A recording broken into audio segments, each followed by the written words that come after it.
News starts now. Good morning, I'm Undria Wilson, and welcome to Eyewitness News this Saturday morning. We've got a sneak peek at some of the cuisine featured during Restaurant Week, and of course, all the stories you missed overnight. He used his mattress to get into the ceiling.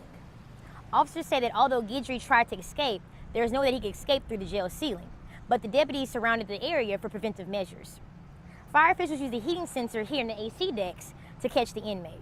Undria Wilson, KENS 5, Eyewitness News.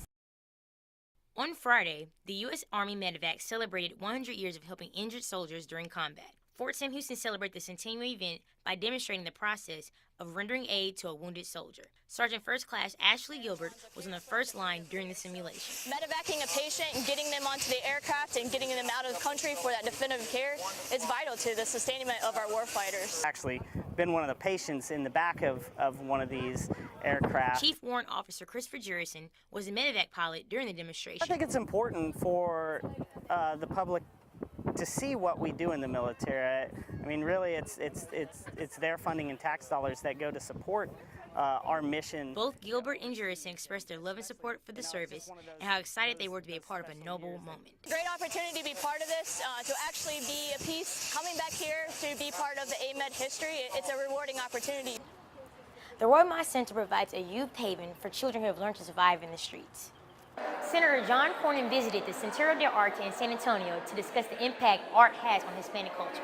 Undria Wilson, KENS 5, Eyewitness News. The average age of a sex-trafficked kid in Texas is 12 years old.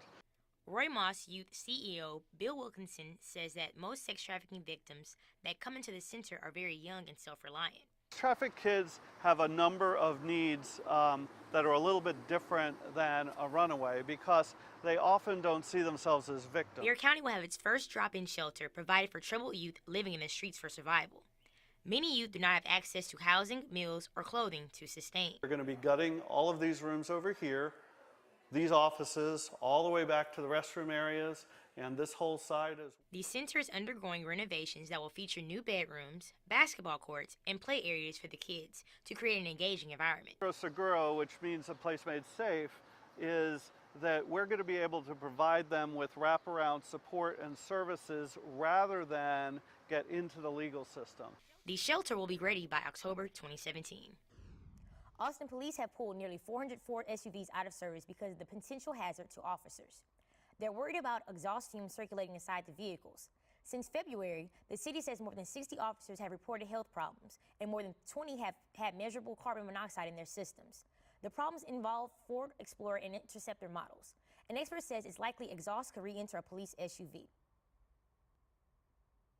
Ford announced that the company will cover the cost of specific repairs for police Interceptor SUVs that have been identified with this problem, regardless of age, mileage, or aftermarket modifications.